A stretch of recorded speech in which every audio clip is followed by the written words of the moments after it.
Conheça agora a história do Fusca, o carro mais famoso da Volkswagen. A história do Fusca é longa, começando na Alemanha de antes da Segunda Guerra Mundial, mas ninguém imaginava que ele se tornaria um clássico atemporal. O design clássico arredondado e o motor boxer são velhos conhecidos do público brasileiro. A história do Fusca é longa e o carro rodou o mundo com inúmeros nomes. Os alemães chamam de Kafer, os norte-americanos de Beetle e os portugueses de Carocha. É o modelo único mais produzido da história e conta com seus mais de 60 anos de produção marcados por 21 milhões de unidades.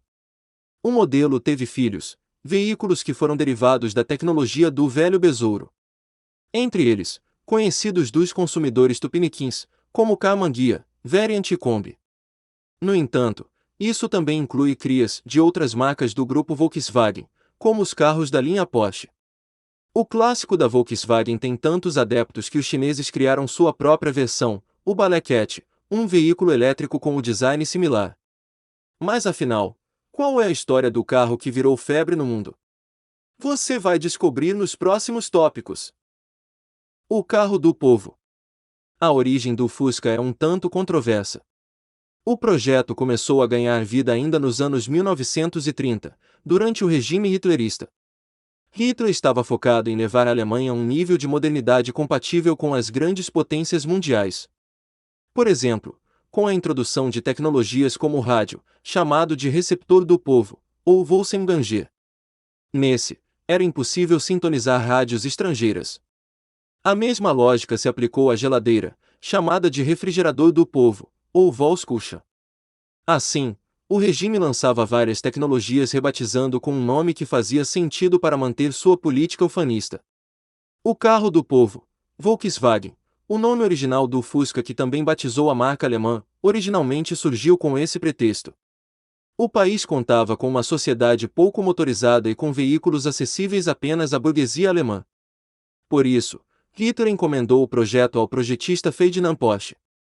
A ideia era criar um carro acessível, barato e que cumprisse algumas exigências curiosas, a exemplo, a capacidade de levar uma metralhadora montada no capô. A interrupção da produção. Para a construção do projeto, Porsche garantiu o respaldo do regime para a criação de uma fábrica moderna. A ideia era diminuir os custos de produção e o governo fundou a cidade que futuramente se chamaria Wolfsburg para esse propósito, servindo como espaço para acomodar os operários. É nela que o regime criou a primeira fábrica da Volkswagen e até hoje é onde fica sua sede. Ainda assim, o carro do povo teve dificuldade para atingir seu propósito. Isso porque a sociedade alemã era adepta da bicicleta e o automóvel era visto apenas como um lazer reservado à classe média e aos ricos. As primeiras unidades foram, em sua maioria, para as autoridades do alto escalão do regime hitlerista. Porém, os esforços de guerra alemães logo interromperam a produção e o Fusca tradicional foi substituído por uma versão militarizada. Similar ao Jeep, o novo carro tinha o nome de Kubelwagen, ou carro caixote. No fim da guerra, a maior parte do maquinário da Volkswagen estava intacto, e, a partir dele, a empresa alemã foi reconstruída. A história do Fusca Tupiniquim. Foi em um regime democrático que o Fusca deu as caras por aqui. Juscelino Kubitschek foi eleito presidente nos anos 1950 e assumiu na esteira do chamado Nacional Desenvolvimentismo e do ambicioso plano de crescer 50 anos em 5, incentivando a produção de automóveis com capital privado, normalmente, de origem estrangeira. Assim, as multinacionais se concentraram na região do ABC paulista. Em 1959, a Volkswagen lançou o primeiro Fusca com montagem no Brasil. JK aproveitou a fama de pai da indústria automobilística brasileira e desfilou a bordo do carro. A concorrência também viria de uma marca europeia, a francesa Simca, que lançaria a linha de luxo Chambord na mesma época. Assim, o clássico da multinacional alemã foi evoluindo ao longo dos anos e se tornou um dos carros mais vendidos do Brasil. Nos anos 1970, por exemplo, ganhou cinto de segurança e começou a passar por testes de impacto. A produção foi interrompida nos anos 1980, já que o carro era considerado obsoleto e a linha de montagem da filial de São Bernardo do Campo precisava ser atualizada. A hora de dar tchau. Essa ainda não foi a despedida do Fusca. Nos anos 1990, o então presidente Itamar Franco fez uma parceria com a Volkswagen para a empresa voltar a produzir o carro. Assim, o pedido foi polêmico, já que não levava em conta o avanço da indústria. Esse ficou conhecido popularmente como Fusca Itamar.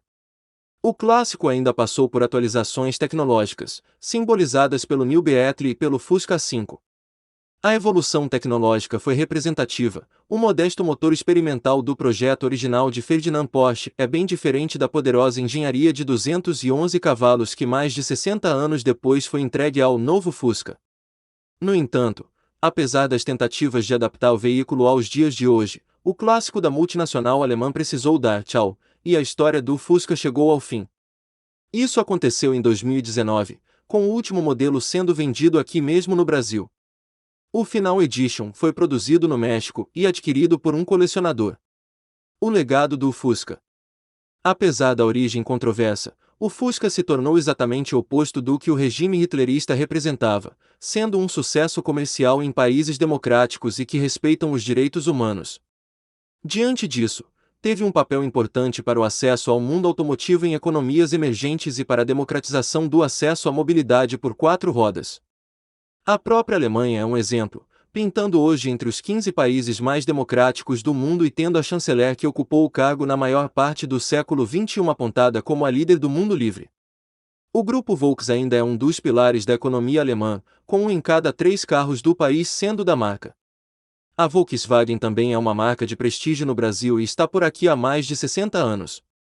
Assim, a história do Fusca tem seus altos e baixos e dá algumas pistas do porquê o carro é tão querido por aqui.